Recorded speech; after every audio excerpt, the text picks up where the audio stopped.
د ورو سوال کړی دی چې یو سړی د جنابت په حالات کې شي د ښځې سره کوروالی وکړي یا مني د جسم نه په بله څه طریقه وباسي د شهوت سره، نو په ده باندې غسل لازم شي.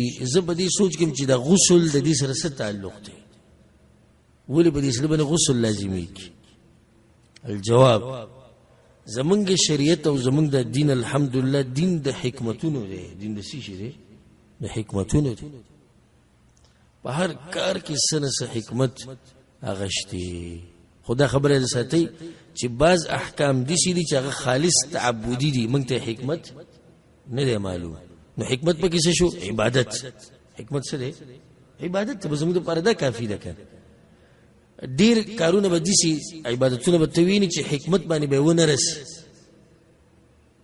نو بیا هم ځان ته ووایه او خپل نفس کې ووایه غټ حکمت یې دا دی چې چا راته ویلي چې کوئ، الله راته ویلي، الله پیغمبر ویلي، خبره ختمه شو. اوس یو سړی تا نه تپوس کوي ماسپښین دا مونځ ولې 4 رکعات، ماښام دا ولې 3، کعبې ته ولې 2 چکرې به تاویږي، او ولې چې د عرفات دا میدان خاص کړی دغه ورځې لپاره، او دې سوالونه کوي. نو جواب د هغې دا دی چې بعض کارونه داسې دي چې موږ ته حکمت معلوم شوی دی، او بعض داسې دي چې حکمت یې نه دی معلوم. نو هغه د عبادت لپاره یې، خو ته عبادت خو به ته په هر حال کې کوي. الله سبحانه وتعالی ابراهیم علیه السلام ته ووایي ابراهیم د خپل زوی څه که حلال که. حکمت ته معلوم نو معلوم. فلما اسلم وتله للجبین، الله وی بوی تو را سملوي چاړه وته په مری باندې کې خو حکمت ته معلوم نو معلومه حکمت. مسلمان کار سره تابعداري د الله او د الله د رسول.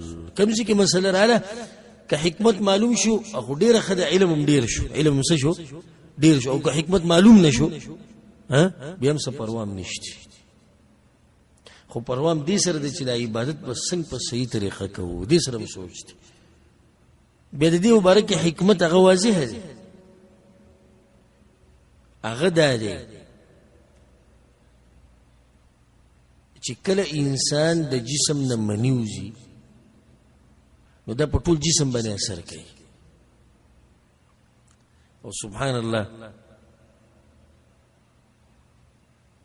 دا خو واضح خبر هر یو ته معلومه ده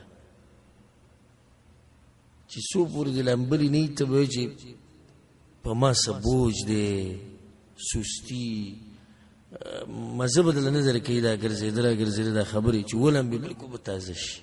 د الله په هر کار کې حکمت دی. او اوس الحمدلله ډاکټرانو د دې خبرې ګواهي وکړه، اگر که زموږ د ډاکټرانو ګواهي ته ضرورت نشته، خو ډاکټرانو اوس ګواهي وکړه په دې ټکنالوژي کې. هغوی هم دا خبره معلومه کړه چې او د جسم نه چې کله منی وځي نو جسم ټول سوشي او کهلی شي، د هغې علاج دا دی چې په جسم باندې اوبه واړی. په دې باندې یو ډاکټر یو کتاب هم لیکلی دی او ما سره کور کې شته، هغه ډېر اوږده خبره کړې ده، عربی ډاکټر دی. هغه دا خبره کړې چې کله د مني د انسان نه وځي نو یو خو ټول بدن هغه بدن ټول سوشي.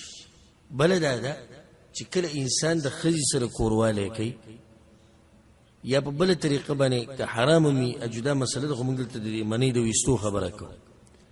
د ده نه چې د مني وځي نو ټول جسم ته خوند اخلي، صرف د ده د عورت خوند نه اخلي. په دغه ټیم کې د ده سترګې هم خوند اخلي، په دغه ټیم کې د خوله هم خوند اخلي.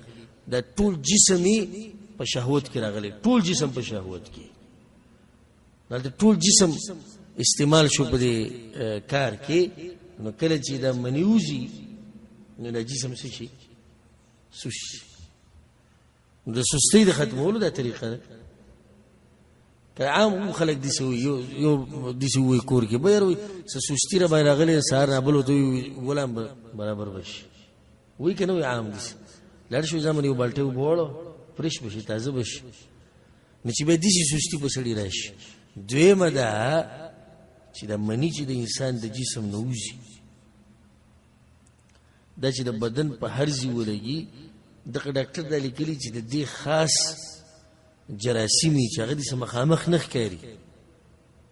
او دا جراثیم ولې جوړېږي چې کله د منۍ په یو ځای کې ډېر وخوشي به دغه جراثیم جوړیږي چې هغه ډاکټرانو ته معلوم دی هغوی به خپل ماشینانو باندې دغه اینی او هغوی چې د لیدې کی او دغه نه صفا کیږي مګر د چې ته په ټول بدن باندې وګواړې. ګوره حدیث کې درځي د هر وخت لاندې جنابت، د هر وخت لاندې جنابت مطلب چې د جسم پاک وینځه کې دي چې د وخت لاندې د منی تری ناغه بس شي هغه زیب پاک شي، الله به دې وساتي دا هغه جراثیمونه کوم چې د ډاکټر خبره کوي، د ډاکټر د مسله بیانو. الحمدلله ثم الحمدلله چې الله موږ ته دا خوږ دین را نصیب کړي او دا پاک دین الله موږ ته نصیب کړي. ځکه مسلمان چې ته د انګريزانو په ملک کې او د سکونو د خپې دی دا مغسله چې الله چې پکینځي دې ته دې بیسن ته برخه جوړه هغه ولې د غوسه شو خپې څوک بدیږي کینځي هغه ته غوسه کېږم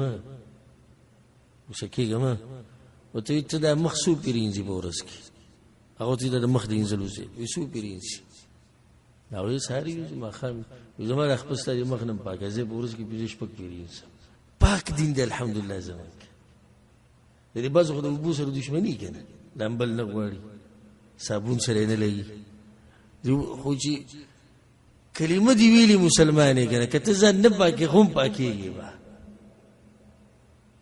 دا د سملازم جنابت کړهلي غسل وکي د ترخونو وخته نامنه لاندې وخته نو کو نه سلوي خرزونه زیات پرې خو دی نشي د شریعت ته پاک ساتي، شریعت ته پاک ساتي.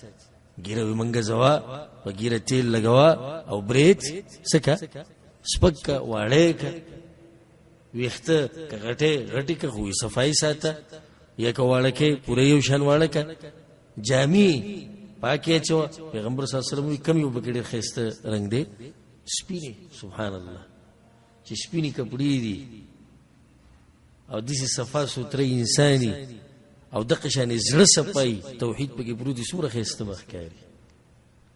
الله دې زموږ د زړونه سپین کی، الله سبحانه وتعالى زموږ زړونه د هر قسمه کاغه معنوي بیماری ده او کاغه حسي بیماری ده الله دې موږ ساتي. والله اعلم.